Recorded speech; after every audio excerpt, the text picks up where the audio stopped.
మన దరిద్రం ఏంటంటే ఈ దేశ స్వతంత్రం కోసం అసూలు బాసినటువంటి వాళ్ళకి న్యాయం చేయడానికి స్వతంత్రం వచ్చిన 75-77 ఏళ్ళు పడుతుంది. ఇంతకంటే నీచం ప్రపంచంలో మరెక్కడ ఉండదేమో, ఇంతకంటే కృతజ్ఞత అనేటటువంటిది మరెక్కడా ఉండదేమో. కొంతమందికి మాత్రం పెద్ద పెద్ద పేర్లు ఇచ్చాం, పెద్ద పెద్ద బిరుదులు ఇచ్చాం, వాళ్ళని నెత్తిని పెట్టు కూర్చున్నాం. కానీ నిజమైన స్వతంత్ర సమరయోధుల కుటుంబాలలో ఎలా ఉంటుందనడానికి సాక్ష్యం అల్లూరి సీతారామరాజు. భారత స్వతంత్ర సమరంలో మన తెలుగు ప్రాంతాలలో ఒక సుదీర్ఘమైనటువంటి పేరు, భారతదేశం అంతా చెప్పుకున్నటువంటి పేరు.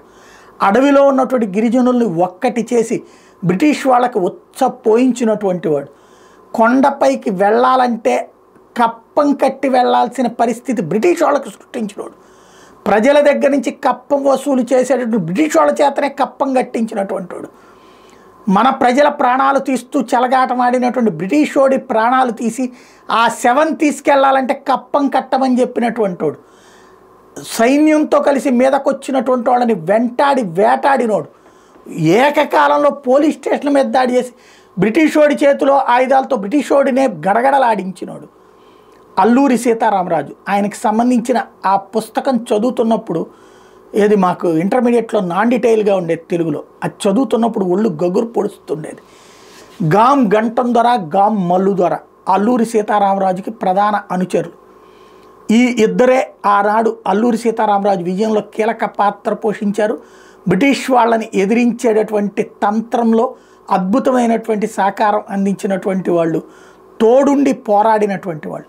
వాళ్ళ కుటుంబానికి ఆ మధ్యన అల్లూరి శత జయంతి సభ గుర్తుంది కదా, నరేంద్ర మోడీ నిర్వహించారు. ఇక్కడికి నరేంద్ర మోడీ వచ్చారు, భారత ప్రభుత్వం నిర్వహించినటువంటి దాంట్లో అప్పుడు చిరంజీవి గారు కూడా ఆ వేదిక మీదకి రావటం, అదంతా అప్పుడు జగన్మోహన్ రెడ్డి అధికారంలో ఉన్నప్పుడు జరిగింది. ఆ టైంలో ఏదైతే మన్యం వీరుడు అల్లూరి సీతారామరాజు ప్రధాన చెడ్డైనటువంటి గాం గంటం ద్వారా వారసులకి పక్కా ఇల్లు కావాలన్నటువంటిది అప్పుడు క్షత్రియ సంఘం వాళ్ళు అడిగితే కలెక్టర్ అప్పుడు రాష్ట్ర ప్రభుత్వం నిర్ణయం తీసుకుంది. అదే సమయంలో కొయ్యూరు మండలం లంక వీధిలో గేటెడ్ కమ్యూనిటీ తరహాలో నాగార్జున కన్స్ట్రక్షన్ సంస్థ ఆ రోజున మేము కట్టించిస్తామంది. అది 2.5 కోట్ల రూపాయలు సిఎస్ఆర్ నిధులతో కట్టించింది. సోమవారం జిల్లా కలెక్టర్ దినేష్ కుమార్ దాన్ని ప్రారంభించారు. వాస్తవంగా అది ఏ మంత్రులతోనూ ప్రారంభించాలి. గంటం ద్వారా వారసులో 11 కుటుంబాలకి దాన్ని అప్పగించారు. అల్లూరు 125వ జయంత్యోత్సవాల్లో ఆయన అనుచరుడి వారసుల దినస్థితి ప్రస్తావనకు రావడం, ఈ అంశానికి క్షత్రియ సేవా సంస్థ సభ్యులు రాష్ట్రపతి ద్రౌపది ముర్ము దృష్టికి తీసుకెళ్లడం, సమరయోధుడి వారసులకు ఇల్లు నిర్మించి ఇచ్చే బాధ్యతను మేము తీసుకుంటామంటూ ఎన్సీసీ సంస్థ యాజమాన్యం ప్రకటించడం, ఏడాదిన్నరలో G+2 భవనాలు 2 కట్టింది. అక్కడే అల్లూరి గంటం ద్వారా విగ్రహాలను కూడా ఏర్పాటు చేశారు. సీసీ రోడ్డు, తాగునీరు, విద్యుత్ సదుపాయం కల్పించారు. చక్కటి ఇళ్లను అందుబాటులోకి తీసుకొచ్చారు. ఎన్నాళ్ళు పూరిళ్లలో గడిపినటువంటి ఆ సమరయోధుల వారసులకి ఇప్పుడు చక్కటి వసతి ఏర్పాటైంది.